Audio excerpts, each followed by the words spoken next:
Welcome students. I am Aurora, the artificial intelligence system on Spacegate Station. In this episode, our scientists will be conducting an overview of the scientific method to include the defining of a hypothesis. They will also discuss the concept of variables and outline their importance in the experimental process. Please stand by for transfer to Spacegate Station.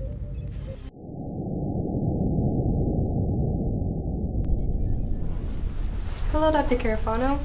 Specialist Barbara promised she would send you a message that we were visiting the lab today. Oh, yes, I just got it a little while ago. Did she mention that one of our goals before we leave the station is to observe the scientific method being put into action? Oh, she actually did, and you are both in luck.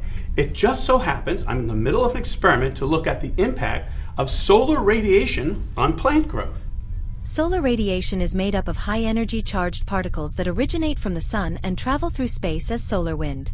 These particles can be intensified during solar flares and can have significant effects on space weather. Solar radiation can be a potential hazard to astronauts during space travel. Thank you, Aurora. That was well done. You see, students, I'm presently working on an experiment to evaluate solar radiation's impact on Japanese mustard greens. You see, one of the problems we have here on the station is that all our fresh vegetables have to come from Earth, so we have a very limited supply. Many scientists, like myself, are trying to experiment and see if we can grow vegetables on the station so that our astronauts and staff here have more available to them. But why Japanese mustard greens? Processing. Japanese mustard greens is a leafy green vegetable. It is characterized by its dark green leaves and has a mild peppery flavor, like arugula. It is rich in vitamins and a good source of dietary fiber and antioxidants. It is versatile and can be used in various dishes such as soups and salads. The vegetable is known for its adaptability and can be grown in a wide range of conditions. Thank you, Aurora. You see, students, in space there are higher levels of solar radiation, unlike on Earth that has an atmosphere.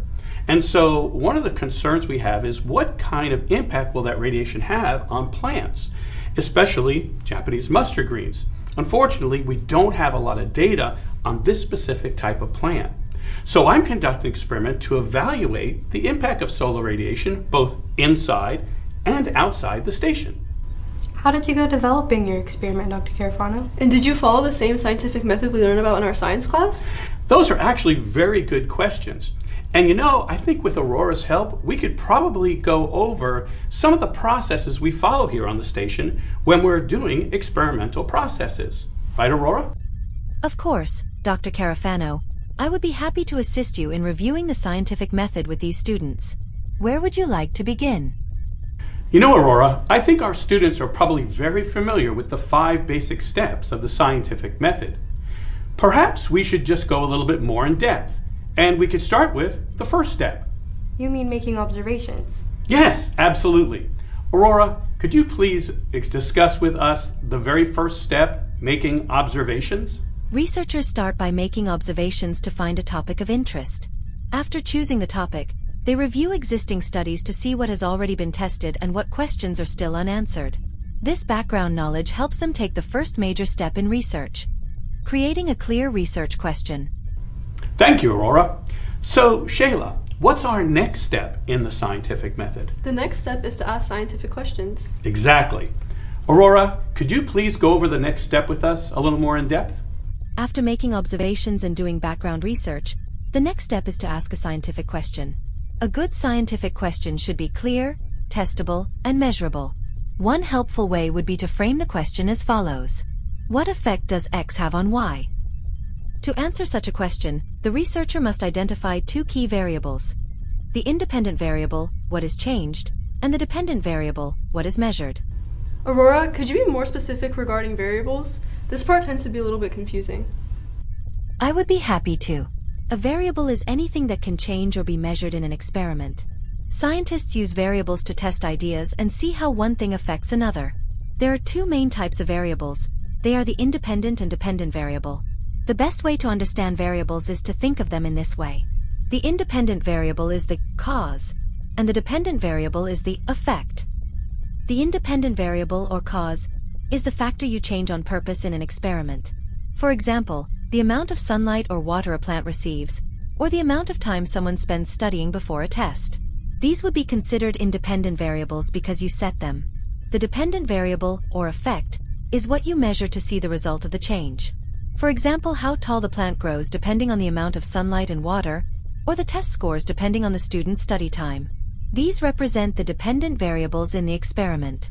Remember, the independent variable is the one you change, and the dependent variable is the one you measure to see the effect. Thank you, Aurora. That is much clearer. Dr. Carafano, Aurora said independent and dependent are primary variables. Are there others? Oh, actually they are. In true scientific research, we have to evaluate multiple different types of variables. One of the most common ones is something called the confounding variable, and I think Aurora can help us with this one. A confounding variable is something not directly studied in an experiment but still influences the results. For example, imagine a researcher notices that ice cream sales and shark attacks at a beach seem connected. It might look like eating more ice cream causes more shark attacks, but that's not true. The real factor is temperature. On hot days, people buy more ice cream and also swim more, which increases the chance of shark encounters. I must have missed that one when we were covering the scientific method in class. So, what's next? It's the formation of a hypothesis, right, Dr. Carafano? Exactly.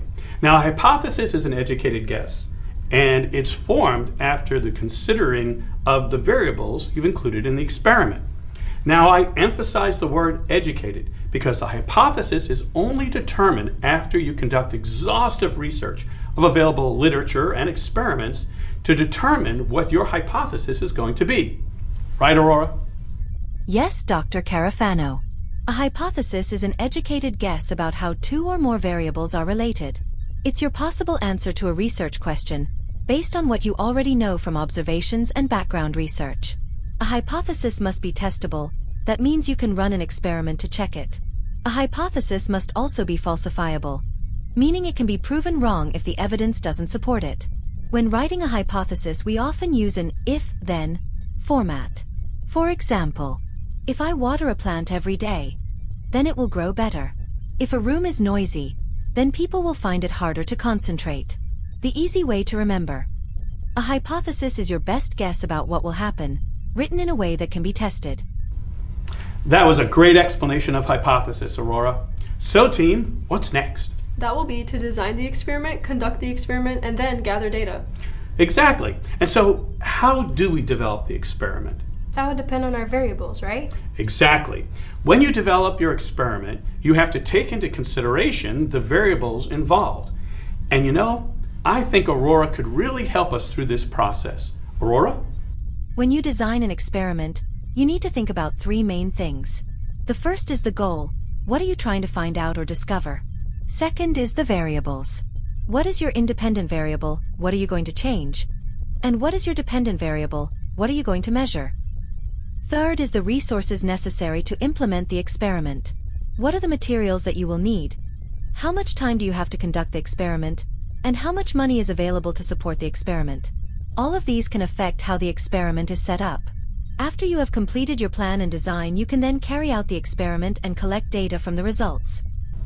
Thank you, Aurora. That was a great review of the process of design and implementation. So where do we go from here, Dr. Carafano? I mean, once you design an experiment, implement it, and gather data? I know, this is the part where we analyze the data. Exactly right. Once you've gone through the process, now you need to sit down and evaluate the information and determine your final results. And I think Aurora could really help us with this process. Processing. At the end of an experiment, researchers summarize the data by collecting and organizing the information. Next, they interpret the results by looking at what the data means. Finally, they draw conclusions or decide what the evidence shows. Based on the results, they either confirm or reject their hypothesis. If the hypothesis is supported, researchers gather more evidence to make it stronger.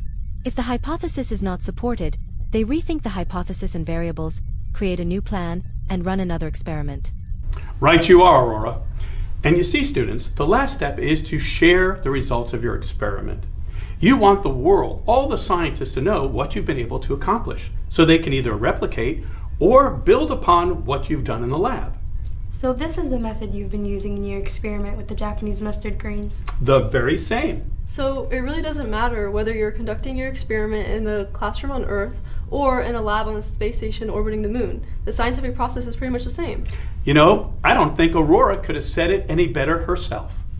Actually, Dr. Carafano, I would have said that scientific inquiry is guided by established principles and an adherence to a structured method for comprehensive research to ensure uniformity and consistency regardless of the specific ecosystem.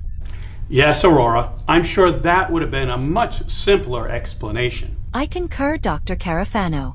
Thank you, Dr. Carafano, for your help.